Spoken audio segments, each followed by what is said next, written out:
ನಮಸ್ತೆ ಸ್ನೇಹಿತರೆ, take Gyan Kannada YouTube ಚಾನಲ್ಗೆ ಸ್ವಾಗತ. ಸ್ನೇಹಿತರೆ, ಇವತ್ತು ನಾವು ಆಧಾರ್ ಕಾರ್ಡ್ನಲ್ಲಿ ಕೆಲವೊಂದು ಬದಲಾವಣೆ ಆಗೋದಿದೆ. ಏನು ಬದಲಾವಣೆ ಆಗತ್ತಾ ಅನ್ನೋದನ್ನು ಈ ವಿಡಿಯೋದಲ್ಲಿ ಮಾಹಿತಿ ತಿಳಿಸ್ತೀನಿ ಸ್ನೇಹಿತರೆ. UIDAI ಹೊಸ ಮಾರ್ಗಸೂಚಿ ಜಾರಿಗೆ ಬರಲಿದೆ.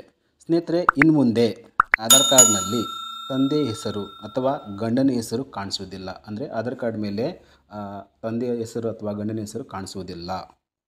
ಮತ್ತು ಆಧಾರ್ ಕಾರ್ಡ್ನಲ್ಲಿ ಇನ್ನೊಂದು ಅಪ್ಡೇಟ್ ಏನಪ್ಪ ಅಂದರೆ ಸ್ನೇಹಿತರೆ, ಹುಟ್ಟಿದ ದಿನಾಂಕದಲ್ಲಿ ಸಹ ಬದಲಾವಣೆ ಆಗತ್ತಾ. ಏನು ಬದಲಾವಣೆ ಆಗತ್ತಂದರೆ ವರ್ಷ ಮಾತ್ರ ಉಳಿಯುತ್ತದೆ ಸ್ನೇಹಿತರೆ. ಅಂದರೆ ವರ್ಷ ಮಾತ್ರ ಇರುತ್ತೆ. ಅಂದರೆ ವರ್ಷ 1990, 1980, 2000, 2001 ಈ ಥರ ಮಾತ್ರ ವರ್ಷ ಮಾತ್ರ ಇರುತ್ತೆ.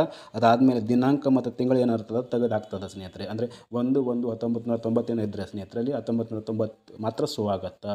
1/1 ಏನಾಗತ್ತೆ ಅಂದರೆ ಡೇಟ್ ಮತ್ತು ಮಂತ್ ಏನಾಗತ್ತೆ ಅಂದರೆ ತೆಗೆದಾಗ್ತದೆ ಸ್ನೇಹಿತರೆ. ಆಧಾರ್ ಕಾರ್ಡ್ನಲ್ಲಿ ಏನು ಅಪ್ಡೇಟ್ ಅಂದರೆ ಸ್ನೇಹಿತರೆ, ಒಂದು ಆಧಾರ್ ಕಾರ್ಡ್ನಲ್ಲಿ ತಂದೆ ಅಥವಾ ಗಂಡನ ಹೆಸರು ಕಾಣಿಸೋದಿಲ್ಲ ಮತ್ತು ಡೇಟ್ ಆಫ್ ಬರ್ತಲ್ಲಿ ಏನಾಗುತ್ತೆ ಅಂದರೆ ವರ್ಷ ಮಾತ್ರ ಇರುತ್ತೆ. ಡೇಟ್ ಮತ್ತು ಮಂತು ಅದು ತೆಗೆದಾಗ್ತದೆ ಸ್ನೇಹಿತರೆ. ಈ ಥರ ಮಾಹಿತಿ ನಿಮ್ಗೆ ಇಷ್ಟವಾದರೆ ನಮ್ಮ ವಿಡಿಯೋನ ಶೇರ್ ಮಾಡಿ, ನಮ್ಮ ಚಾನಲ್ನ ಸಬ್ಸ್ಕ್ರೈಬ್ ಮಾಡಿ ಅಂತ ಹೇಳ್ತಾ ಧನ್ಯವಾದ ಸ್ನೇಹಿತರೆ.